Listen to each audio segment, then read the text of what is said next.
Social মিডিয়ায় যারা viral অর্থাৎ অভিনেত্রী, নেতা, ইউটিউবার, টিকটকার এদেরকে যারা পছন্দ করে, যারা পছন্দ করে তাদের সামনে যখন এই সমস্ত লোকগুলিকে দেখতে পায়, এই ভাইরাল লোকগুলিকে যখন দেখতে পায়, এদেরকে মানুষ ভিড় করে, ফটো তোলার তারা, সেলফি তোলার তারা ভিড় করে। একটি তবু বিবেকে আসে যে এতদিন ওই ব্যক্তিকে সে ফোনের মাধ্যমে দেখতো, আজকে সামনে সামনে দেখতে পেয়েছে, তারা একটা ফটো তুলেছে, ফেসবুকে ছেড়েছে।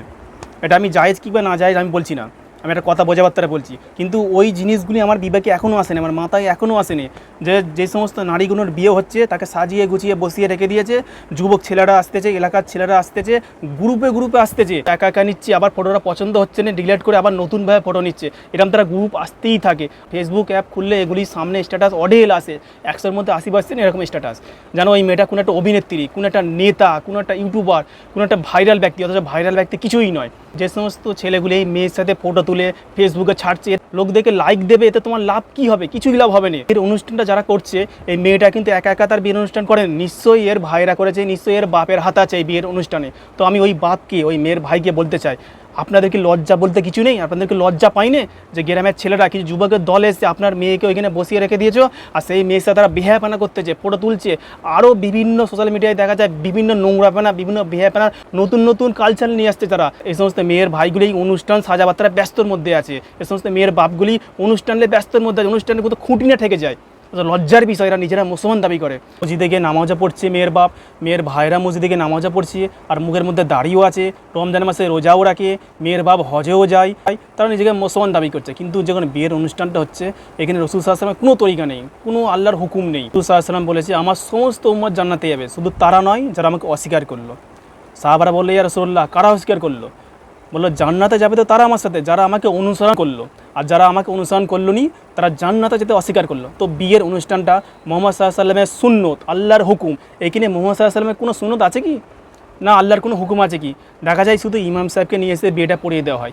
ইমাম সাহেবও কিন্তু এই সমস্ত বেহাপানা কাজগুলো দেখতে চায়, কিন্তু কিছু বলে না। চাকরি থাকবে না, বিয়ের অনুষ্ঠানের মাধ্যমে, বিয়ে পড়ানোর মাধ্যমে কিছু পয়সাও পাচ্ছে। এই সমস্ত ইমাম সাহেবগুলি যখন বায়ান করে, বিভিন্ন বক্তারা যখন বায়ান করে যে হারাম জায়গায় কাজ করা যাবে না, সুদ খাওয়া যাবে না, হারাম যেখানে কাজ করলে ইমান চলে যাবে সে কাজ ছেড়ে দাও। তো এই ইমাম সাহেবগুলোকে বলতে চাই, এখানে হারাম কাজ হচ্ছে, এই সম্পর্কে তো কথা বলা উচিত। এই সম্পর্কে যদি কথা বলে চাকরিও চলে যায় তা কী যায় আসে? তো হক কথা তো আল্লাহর হক কথা তো বলতেই হবে। তো ইমাম সাহেবরা দেখা যায় হক কথা আজ বলেনি। আর কিছু বক্তাদেরও দেখা যায় তারা বলে মেলা বসানো হারাম, মেলায় যাওয়া যাবে না। তো আমিও বলছি হ্যাঁ, মেলা বসানো হারাম, মেলা বসানোও যাবে না। তো জলসাতেও দেখা যায় মেলা বসে, তো বক্তারা বলে জলসায় মেলা বসানো যাবে না। আমিও বলছি জলসায় মেলা বসানো যাবে না। কেন বলে জলসায় মেলা বসানো যাবে না?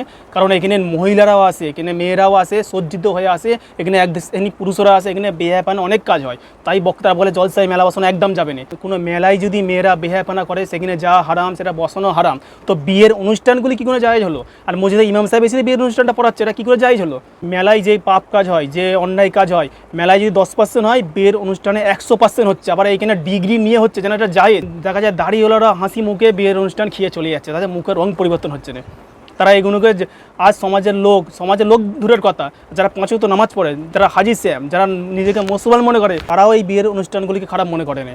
খারাপ মনে করেন তো দূরের কথা, তাদের ঘরেও এরমই বিয়ে হচ্ছে। যারা এই সমস্ত বিয়ের অনুষ্ঠানগুলি করে, বিভিন্ন নোংরাপানা, বিভিন্ন বেহায়াপানা কাজ হয়, সমাজের লোক এগুলি দেখছে এবং যারা অনুষ্ঠানগুলি করাচ্ছে তারা নিজেদেরকে মুসলমান ভাবে। কিন্তু আমাকে এদের কথা মুসলমান ভাবতে মনে মনে একটু কেরাম ঠেকে। সত্যি কি এরা মুসলমান?